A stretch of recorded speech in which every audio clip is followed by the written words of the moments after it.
Imagine inventing a weapon so fearsome that the Pope himself thundered an anathema from St. Peter's over it, promising damnation to anyone who dared let fly its bolts at another Christian.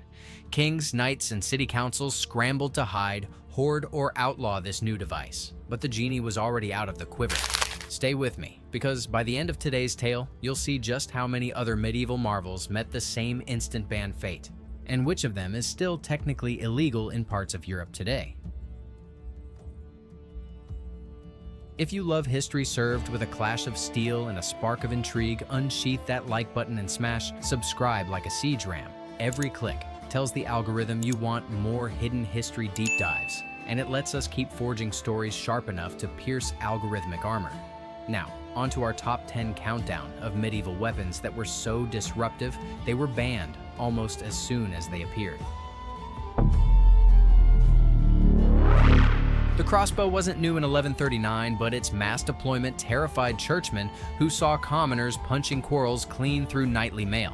Canon 29 of the Second Lateran Council declared the deadly and God-detested art of crossbowmen and archers anathema when used against Christians, effectively banning it throughout Europe, at least on paper. Ironically, crusaders were exempt, so the same popes who banned it in France cheered it in the Holy Land. The edict failed spectacularly. Richard the Lionheart even died from a crossbow bolt, but it marks the first pan-European arms control law. 7th century sea fire could cling to water and burn crews alive. Emperor Constantine VII ordered his son never to reveal the recipe. Anyone who tried to smuggle it faced execution, and one traitor was said to be struck down by a flame from heaven. The formula vanished with the empire, proof that sometimes a ban can erase a weapon from history as surely as any battlefield defeat. A light 12-foot lance ideal for lightning cavalry charges hit English armories in the early 1500s. Within a single generation, Henry VIII's Parliament outlawed it. 1541, worried that mounted raiders could outrun city militias. Owners were ordered to surrender or saw off the heads, proving even a king who loved tournaments could fear a new tweak to an old polearm. Miniature matchlock pistols barely longer than a dagger spread through London taverns by 1514. Henry VIII blasted them as unlawful little handguns and banned anyone outside the aristocracy from owning pieces under 2 spans long, reinforced by royal proclamations in 1537 and 1541. Concealability, not firepower, spooked lawmakers. It's the direct ancestor of modern size-based gun laws.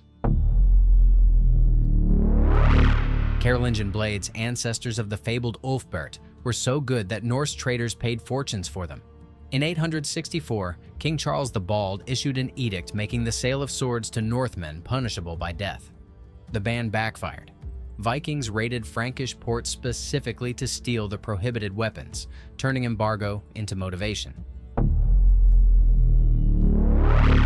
By the mid-1300s, the swaggering Swiss Baslard, wide hilt, long stabbing blade, became the must-have street weapon. German city laws soon forbade anyone to carry a baslard inside the walls. Violators forfeited the knife and paid crippling fines. Guilds complained that dueling tailors flaunted jeweled basillards like status symbols, proving municipal weapons bans have medieval roots. The slender, needle-pointed stiletto emerged in late 15th century Italy as the perfect cloak and dagger tool. City statutes labeled it arma insidiosa, treacherous weapon, and invariably prohibited its carry, especially in Venice and Bologna, where midnight murders spiked. Authorities even searched taverns for hidden stilettos, the world's first stop and frisk for concealed blades.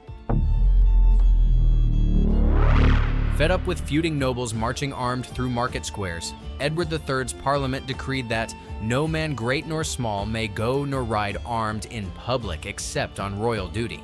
The statute didn't forbid sword ownership, but step outside with steel on your hip and you faced prison. Nearly 7 centuries later, that same law resurfaced in modern U.S. Supreme Court gun cases.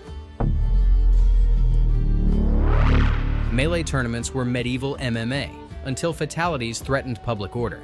England's Statute of Arms, 1292, allowed only blunted broadswords and axes. By 1309, Edward II went further, banning all tournaments except single-lance jousts. Knights grumbled that blunted edges ruined the sport, but the crown preferred bruises to beheadings.